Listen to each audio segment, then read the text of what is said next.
Bonjour et bienvenue à toi dans cette nouvelle vidéo. C'est un plaisir de te retrouver aujourd'hui et aujourd'hui on va voir les 10 règles d'or de Mohamed Ali.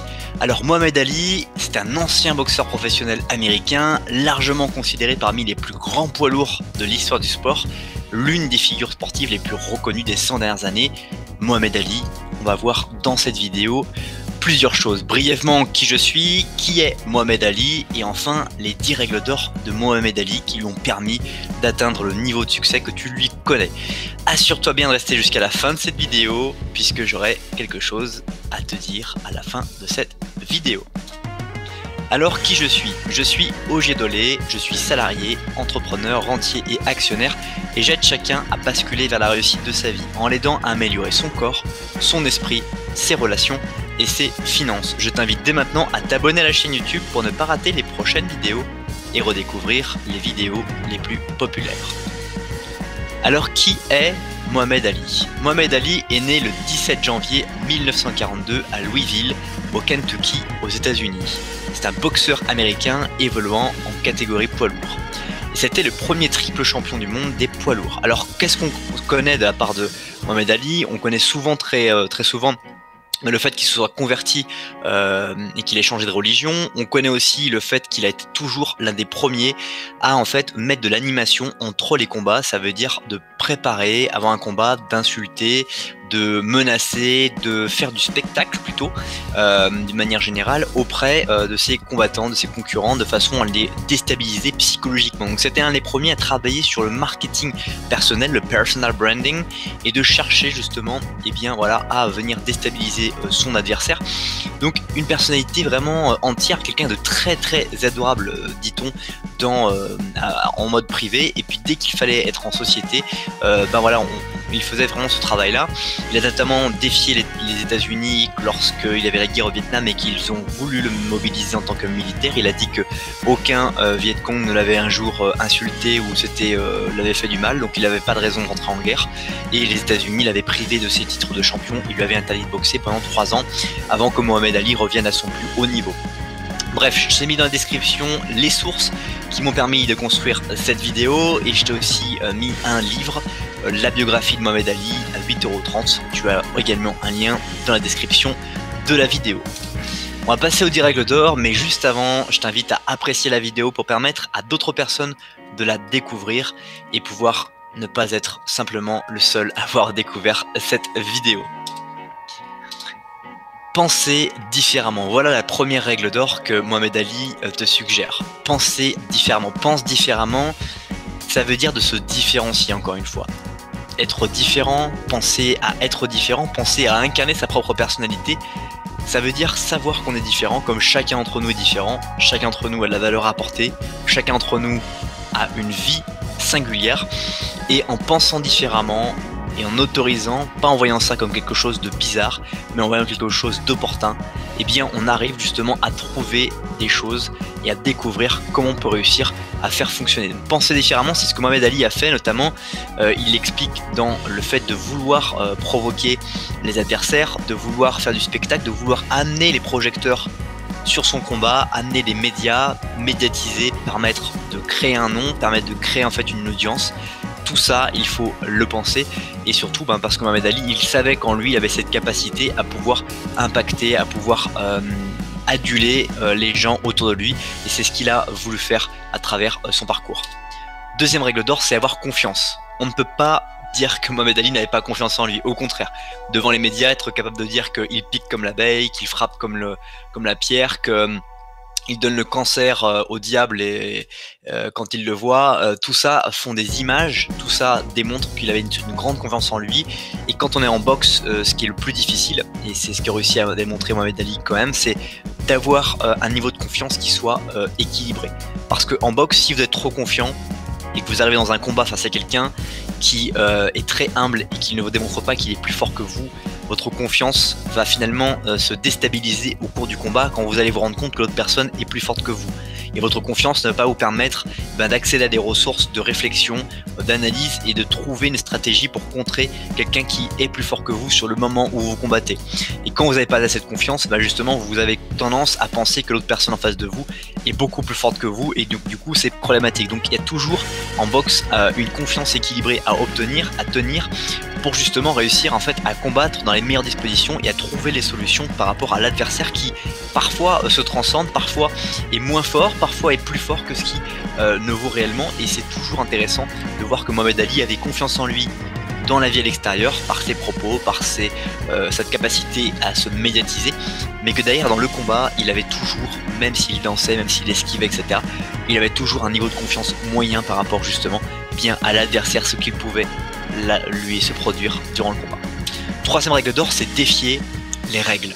Il y a des règles, pas les lois, mais les règles, il y a toujours des règles, des règlements, et des fois il faut parfois juste venir chercher à travailler avec les règles sur des principes. En boxe par exemple, Mohamed Ali, on a tous su qu'il avait eu Parkinson au cours de sa vie, mais en boxe on voit bien que tout le monde avait des gardes et que Mohamed Ali était l'un des seuls à avoir les bras. On a tous cette image de cette photo où il a mis KO son adversaire et où il a les bras le long du corps, parce qu'en fait Mohamed Ali il n'avait pas de garde. En fait ce garçon avec une allonge, avec ses bras tellement longs que cet adversaire devait s'approcher, et le temps qu'il s'approche, lui, ils avaient déjà frappé en direct et avaient déjà martelé leur visage. Sa taille lui a permis en fait d'avoir justement un gabarit extraordinaire et spécifique pour pouvoir fonctionner.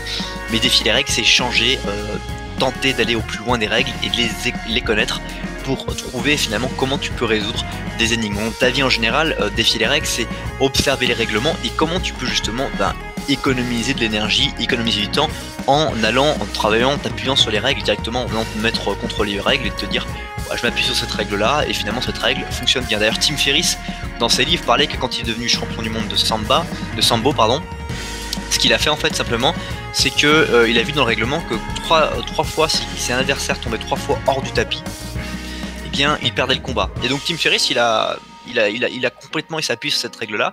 Il s'est entraîné en fait à faire en sorte de réussir à sortir n'importe quel adversaire des tapis. Et il s'entraînait à faire que ça. Et du coup, ce qui fait qu'en 6 mois, il est devenu, je crois, champion du monde ou champion d'Europe, simplement en sachant cette règle-là, en s'appuyant sur cette règle. Et donc, il s'est dit, moi, ça ne m'intéresse pas de savoir boxer, ça ne m'intéresse pas de savoir faire les techniques du sport, qu'il me faudrait peut-être 5-10 ans pour réussir à savoir faire l'ensemble des techniques de ce sport.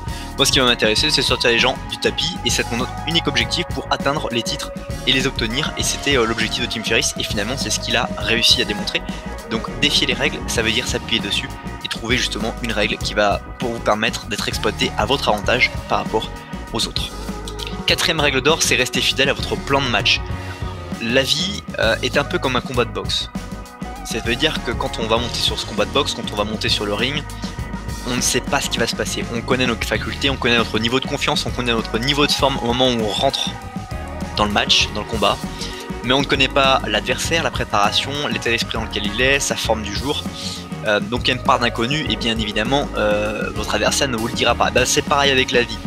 La vie, vous savez votre niveau de forme aujourd'hui, vous savez votre niveau d'énergie aujourd'hui, mais vous ne savez pas le niveau d'énergie de la vie aujourd'hui et qu'est-ce qu'elle vous a prévu aujourd'hui. Et du coup vous êtes prêt à travailler sur votre stratégie. Savoir en combien de temps vous allez fonctionner, c'est planifier sa vie finalement d'une manière générale, savoir où et quand vont être au cycle de développement. Est-ce que c'est de 20 à 30 ans que je vais avoir mes enfants, que je vais plutôt me focaliser sur construire un patrimoine immobilier, construire une entreprise, plutôt développer ma carrière, développer mes études, ma formation. Avoir un plan de vie, c'est aussi intéressant parce que du coup on va pouvoir boxer, laisser passer les orages en fonction de tout ça, et on sera surtout préparé à tout ça. Dans un plan de combat, quand on va combattre contre quelqu'un, on doit étudier tous les scénarios et on travaille à l'écrit avant les combats. On se dit voilà, aujourd'hui je vais aller combattre quelqu'un qui par ses stats tient 3 rounds, tient 5 rounds, tient 7 rounds, et par rapport à ça, voilà, qu'il faut que moi je sois beaucoup plus défensif. Ça veut dire que dans la vie, si je sais que entre 40 et 50 ans, c'est là où j'ai une source propice à un divorce ou à des difficultés dans ma relation, ça veut dire qu'il faut que je sois différent par rapport aux autres. Ça veut dire qu'il faut que je trouve des techniques qui me permettent de pouvoir nourrir mon couple, trouver des alternatives, des propositions pour mon couple qui vont me permettre de pouvoir passer ce stade-là et construire toujours durablement mon couple. Donc toutes ces analyses, parce qu'il y a beaucoup de statistiques qui aujourd'hui maintenant sont présentes, et ben je vais travailler avec ces analyses et c'est en faisant le plan de mon combat que je vais réussir à pouvoir trouver les alternatives, trouver comment je vais pouvoir faire mon chemin à travers ce combat. Évidemment, éviter de prendre du KO, de prendre un KO en plein combat. 5e règle d'or, c'est avoir une plus grande vision. Quelle est la vision de ta vie aujourd'hui? C'est souvent un point. Je me rappelle du livre de Jim Rohn, Stratégie et prospérité, un livre d'ailleurs dont j'ai fait la chronique sur cette chaîne YouTube.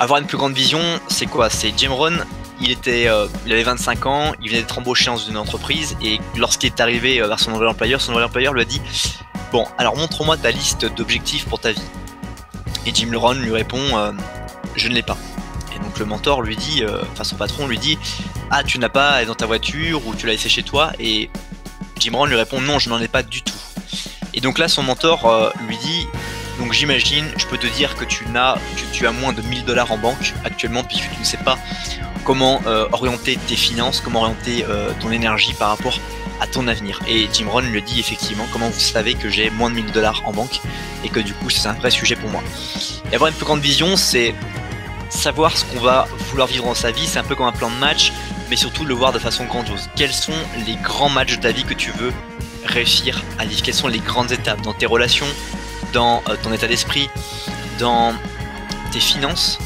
ou dans également ta santé? Quelles sont les grandes étapes que tu veux? Par exemple, quand on regarde le niveau de santé des personnes, on observe très souvent qu'elles ont eu un poids idéal, qu'elles ont adoré avoir, peser un poids, avoir des mensurations, avoir une silhouette qui les plaisait vraiment. Et les gens savent vous dire quand ils avaient le poids idéal pour leur vie. Et en fait, quand tu regardes la différence de poids qu'ils ont et que tu fais ça en pourcentage, tu t'aperçois qu'ils ont pris plus 20 à 30% de poids corporel en plus. Et pour eux, ils disent non, mais c'est juste 10 kilos, c'est juste 20 kilos. Mais au final, quand tu regardes, ça représente 20 à 30% de poids en plus. Donc comment le fonctionnement corporel, alors qu'ils avaient un corps qui fonctionnait très bien, des articulations qui étaient en bonne santé, etc. Comment pouvez-vous imaginer que votre corps ne soit pas en train de vieillir, d'absorber, d'avoir des difficultés par rapport à tout ça? Et d'avoir une plus grande vision, c'est s'imaginer justement avoir différents facteurs, les 3 piliers dont je parle dans mes formations. La finance, comment bien gagner ses revenus et surtout dépenser idéalement, en budgétisant, en provisionnant des situations de vie qui vont arriver, des mariages, des enfants, des maisons secondaires, des patrimoines immobiliers, des héritages, accompagner sa famille dans la vieillesse, etc. La santé, comment je peux avoir de l'énergie, c'est ça qui est intéressant dans la santé, c'est comment je peux avoir de l'énergie et me sentir dans un état de forme important. Et puis aussi, voilà, dans mes relations, comment je vais pouvoir me sentir dans mes relations, parce que je dois aussi gérer mon temps, et avec mon temps bien géré, c'est important. Donc avoir une grande vision de tout ça, c'est très quelque chose qui va permettre de te motiver et qui va permettre de te dynamiser dans ta vie. Alors évidemment, on n'attaque pas tous les fronts d'un seul coup. Dans le coaching, on cherche toujours à trouver dans ta situation actuelle quelle est l'étape la plus importante pour toi aujourd'hui à passer. Est-ce que c'est d'améliorer tes finances? Est-ce que c'est d'améliorer ta santé et ton énergie? Ou est-ce que c'est améliorer ta gestion du temps pour pouvoir justement avoir plus de temps pour tes relations et développer un lifestyle très intéressant? 6e règle d'or, c'est soyez prêt à manipuler n'importe quoi. Pour justement avancer, il faut que tu saches utiliser les différents outils qui vont arriver. Et ce qu'on observe dans les coachings que je peux faire, c'est que j'observe que les personnes vont rester avec des outils qui vont avoir un sens pour eux par rapport à lorsqu'ils ont été formés.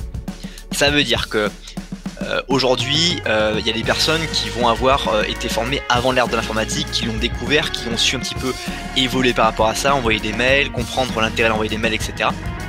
Et au final, tout ce qui va être réseaux sociaux, tout ce qui va être digitalisation, ils vont avoir du mal à évoluer, à manipuler ces outils-là parce qu'ils vont pas trop comprendre l'intérêt pour eux et ils vont pas chercher forcément à se former pour comprendre l'intérêt pour eux d'utiliser ces outils comme moyen de levier par rapport à leur propre personnalité et à leur propre vie. Et donc du coup, il faut être prêt à manipuler n'importe quoi, quel que soit son âge, pour pouvoir justement progresser, avancer. Et parfois même, je me fais la réflexion, et j'en parle avec ma compagne, je me dis, mais tu vois, je suis bloqué parce que je n'arrive pas à utiliser cet outil encore, je suis pas encore prêt à utiliser cet outil. Et c'est ça qui est intéressant, c'est que quand vous remarquez que vous n'êtes pas encore prêt, vous avez un cheminement mental qui vous permet d'autoriser, de vous dire, je vais chercher à me former, je vais chercher à me développer, je vais chercher à comprendre quel est mon intérêt, quel est mon attrait, qu'est-ce qui fait que je dois me motiver à utiliser ça, qu'est-ce qui fait que c'est important pour moi d'apprendre à utiliser cet outil, apprendre à utiliser cette technique que je n'utilise pas encore dans ma vie et qui est peut-être nouvelle technologiquement et qui peut permettre de progresser. septième règle d'or, c'est montrer une bonne sportivité. Être quelqu'un qui est très respectueux, quelqu'un qui va aussi être amical dans la compétition, c'est toujours agréable. Quand on fait de la boxe, par exemple, c'est un sport qui est très difficile. Quand on se met des coups, on se frappe, il y a beaucoup d'agressivité, on est là pour gagner. Mais avant et après le combat, la sportivité hors média doit être quelque chose qui est vraiment intéressant parce que on crée des relations, on est là pour le plaisir du sport, on aime le sport qu'on réalise. On aime aussi, d'une manière générale, si on parle pas forcément de sport, mais d'entreprise, on aime l'environnement dans lequel on est et on a envie que ça se passe bien. On a envie d'être avec des personnes qui nous stimulent, qui nous rendent heureux, qui nous rendent positifs et qui nous donnent aussi envie d'aller au travail avec un plaisir d'aller travailler.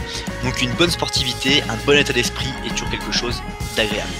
Huitième règle d'or, c'est soyez déterminé. Lorsqu'on monte sur le ring, il faut être déterminé à gagner.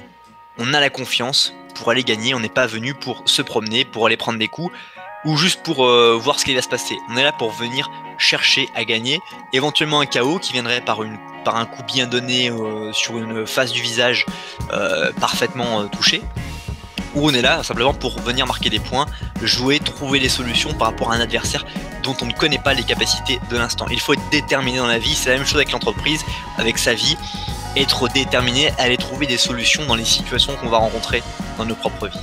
Neuvième règle d'or, c'est déjouer votre concurrence. Nous sommes toujours dans un environnement concurrentiel. Comment pouvons-nous nous discerner de la concurrence et comment nous pouvons justement faire croire que nous soyons toujours dans le pack alors qu'en fait nous avons trouvé un autre chemin qui nous permet de gagner beaucoup de temps et beaucoup d'énergie par rapport à tout ça. C'est tout un intérêt de travailler sur sa stratégie, travailler sur soi, comprendre par où on va passer, quelle est notre trajectoire, quelles sont les trajectoires des autres et comment on peut justement déjouer la concurrence autour de nous. Et enfin, dixième et dernière règle d'or, c'est soyez charismatique. Le charisme est toujours quelque chose qui est pensé comme inné chez les gens, mais le charisme se travaille, il se développe, mais il faut un intérêt pour celui-ci. Il faut chercher à comprendre qui est charismatique et qui nous plaît pour juste essayer de lui ressembler et de progresser. J'ai vu des services, des entreprises où le leader étant tellement charismatique, les autres personnes se mettent à marcher, à parler, à être comme la personne charismatique qu'elle rencontre. Donc sois charismatique et aussi cherche à le devenir, à progresser pour aussi inspirer d'autres personnes à devenir une meilleure version d'eux-mêmes. C'est déjà la fin de cette vidéo, merci beaucoup pour le temps que tu as consacré à cette nouvelle vidéo. Comme je te l'ai annoncé en début de cette vidéo, si ce n'est pas encore fait, je t'invite à t'abonner à la chaîne YouTube ou à écraser le petit pouce bleu qui se trouve juste en dessous de la vidéo.